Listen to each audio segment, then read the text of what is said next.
This computer-based training video will take us through the steps to record in Ramco the details from our logbook entry for unscheduled maintenance requiring a tracked part which we have in stock at our base. We will start with the logbook page already entered and our log card already generated to record the maintenance details. If you are unfamiliar with how to generate a log card, please review the computer-based training video titled Ramco Simple Discrepancy. Okay, let's get started. We want to record the discrepancy, so make sure that we click on the Discrepancy tab. And assuming that this discrepancy is written in block 1 of our logbook page, our block number will go into the log item number. This is a pilot reported discrepancy, and we will write in the discrepancy that the pilot reported. Number 1 generator, low voltage warning light illuminates intermittently. The ATA chapter for this will be 2435, and provided we have everything necessary to create the discrepancy number, and we hit save in the discrepancy pane, we will get a discrepancy number generated. In this case, it's our logbook page / block 1. All right. So having written our discrepancy and gotten a discrepancy, one of the things we have to do, obviously, is to get a part out of the warehouse. So we will go to the Material Request tab and click on the Material Request tab to give us a Material Request pane in order to enter our details. Make sure that the Material Request is associated with the discrepancy for which you're getting this part. Two things are required in order to initiate a material request within line maintenance, and that is the part number. In this case, the part number is 23032-022, and the quantity required. If you want to take a quick peek at what's in your warehouse, you can click on the little shopping basket, and it will give you the quantity available in your warehouse. In this case, it's 16. Or alternatively, you can, after you've entered in the part number and the quantity required, just simply hit save in the material request pane.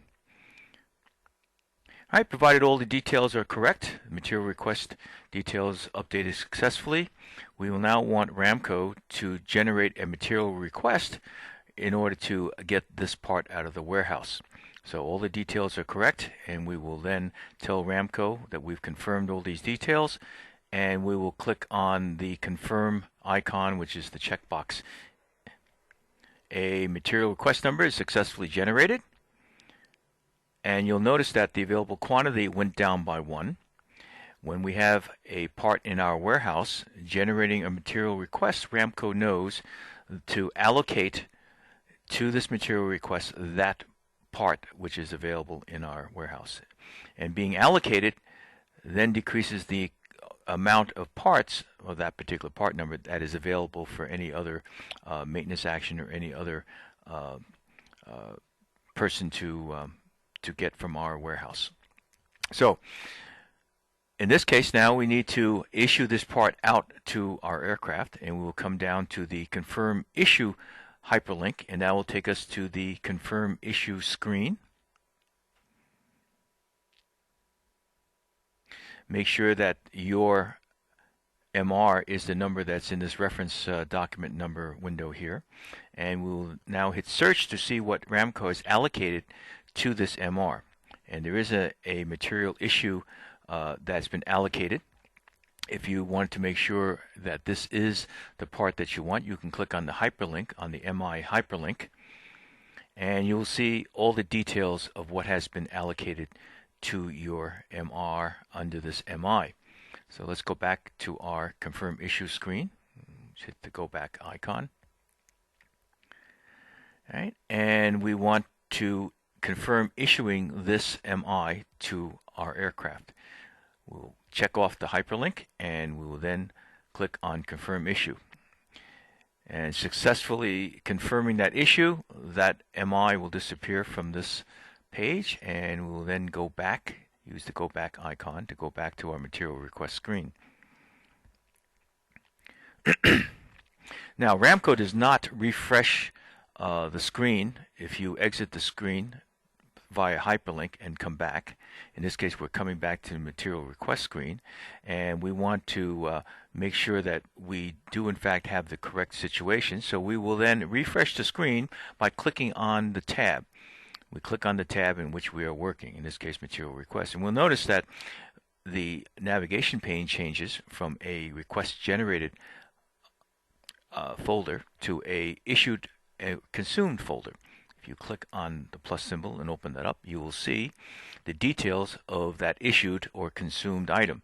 In this case, if we can't read quick enough, we can scroll across. We can see that we have the part number, the nomenclature for that, which is the starter generator, the material issue number, the quantity that was issued out, and the material request through which it was issued, and the status of that material request being closed.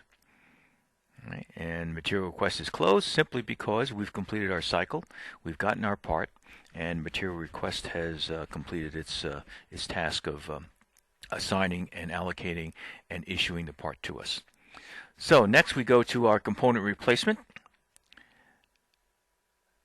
And the component replacement will take care of our records as far as serial numbers and part numbers on our configuration.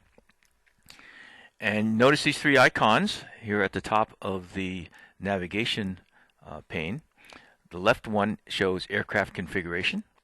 The middle one shows a summary of all our component replacements that we may do. And the right one shows parts that have been issued, parts issued out under the material request operation. So if we come down here, and we'll see our component replacement screen, and that it is associated with this particular discrepancy, and make sure that this is the case in every case. And you notice the type of what we see source here. There are different kinds of component replacements. If we click on this, and we'll see, we'll have replace, and replace is removing an item that's on the aircraft and replacing it with another item. Remove is to take away an item from the aircraft and not replace it with anything. Attach is to install an item or a component to an aircraft for which that component did not exist on that aircraft before. Cannibalize and swap. Cannibalize might be used if you were parting out an aircraft, or swap if you were just moving from one to another for troubleshooting, from engine 1 to engine 2, for instance. These would be used very seldom, so we'll restrict ourselves to basically these three items. In this case, our operation for this component replacement will be to replace. So, how do we fill in all the details here? Well, simply, for the remove part, we can go to the aircraft configuration. We click on that, and what that will display is everything on that aircraft that is tracked, its entire configuration. And you'll notice that the configuration is listed by ATA chapters. Airframe, ATA chapter, and if you go down, you'll see there are configurations there that have folders. If you click on that folder, in this case, we're talking about fire bottle, right, number 1 engine, and it has a subcomponent. That subcomponent being an explosive cartridge for that fire extinguisher, or the squib. Each is a tracked item, the bottle itself and the explosive charge. So if it's tracked and on the aircraft, it will be in this configuration screen. You can see how much more complex it can get if we go down here and just quickly look at the main rotor head. All right, this is the main rotor head, which is a tracked item, and all its subassembly parts are also tracked and serialized. So Ramco will keep track of the addition of hours and cycles on each one of these components. So let's get back to where we were. And here's our starter generator, 2435. And this is the one that we're going to remove, and this is in position 1, left hand. If we click on this, you'll see that it will populate the removed portion of the component replacement window. So we have the part number, we have the removed serial number. And it defaults to an unserviceable condition, although you have the option to remove something as serviceable, such as a LOX bottle if you're removing it just to to service it with oxygen. It would still be a serviceable component. It just requires filling of oxygen. So that would be one case in where you would remove something as serviceable. But it will default to unserviceable, and for the purposes of this scenario, it will be unserviceable. The next thing you require, if you go from left to right, is a reason. In this case, it was a unscheduled maintenance, in which case we'll select unscheduled removal. So the next line is for our installed part. So for our installed part, we'll come up to this icon, which shows our issued parts from our material request tab. We click on that icon, and here's our started generator that was issued out through the material request process. So if we click on that, that will then populate the installed part line with the part number that we're installing and the serial number that we're installing. Here's 601, here's 601. Right? A word about aircraft level and aircraft position. These can be populated simply by going to the aircraft configuration, finding that location on that aircraft configuration and clicking on it. And this is true for filling this in. It's a lot easier than looking them up with the magnifying glass. And this is be true for whether it's a replace, or whether it's a remove, or whether it's an attach operation. That is the simplest and easiest way of filling in these two boxes, is from the aircraft configuration. All right, once we have these items, these two lines are now filled in. All right, we can save early, save often. And if there's anything missing, in this case it tells us, please enter removal remarks. All right, removal remarks are to help basically identify the reason, as opposed to the unscheduled removal remarks that we have in the upper right. The reason why we're removing this and why we're sending it for maintenance. In this case, from our discrepancy, it was a low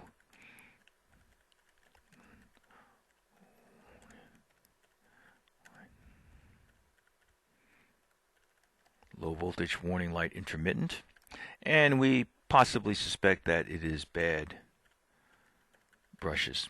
Now this will help maintenance personnel who will be charged with overhauling or repairing this started generator with an idea of what is wrong with it. All right, so once we have these items all entered in properly, we can hit save one more time, and if there are no errors, it will tell us that. In this case, we've been successful, and it says please confirm the transaction.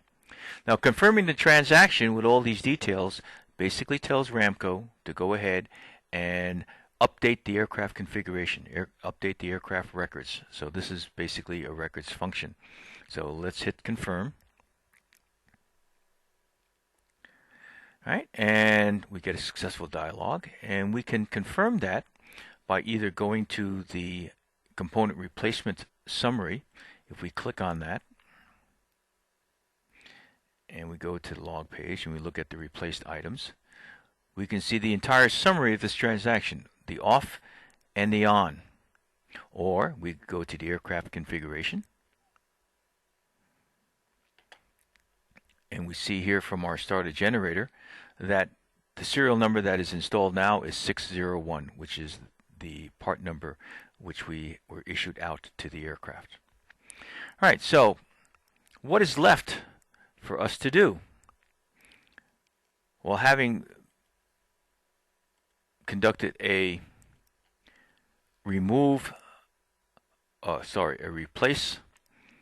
transaction,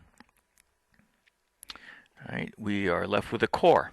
That core needs to be returned for disposition, either scrap or to repair. And to do that, we need to create a maintenance return. So we'll click on the hyperlink that says create maintenance return, and that'll bring us to a window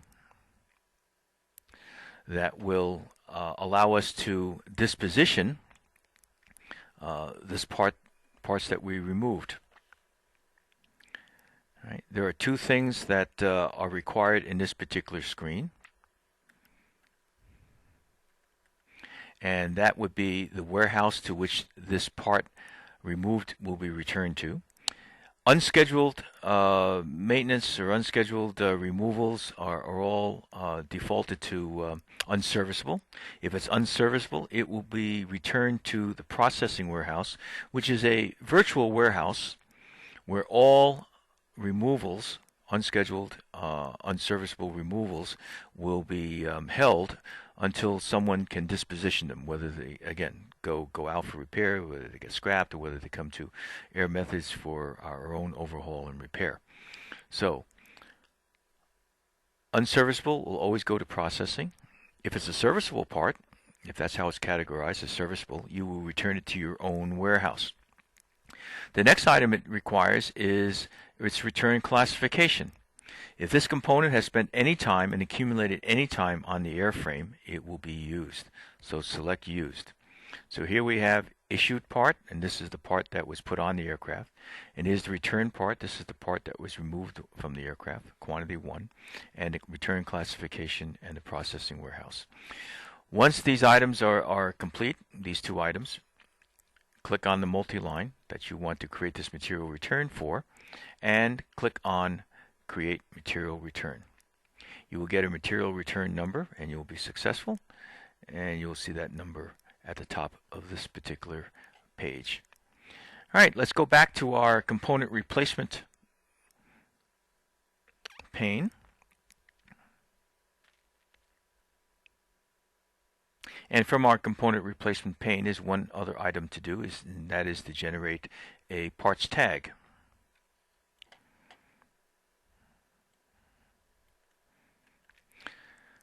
All right, and go and hit generate parts tag. And currently you produce an ABC tag, but Ramco will also produce an unserviceable tag with all the details of the component, times and cycles of that component, its condition, reference log card, and it also provide the aircraft details, the flight hours, flight cycles, whatever is pertinent to that particular component removal. So in the future, it is expected that this generated tag will at one point replace the ABC tag. But until then, please follow your instructions in your 135 Field Operating Procedures book. So let's go back.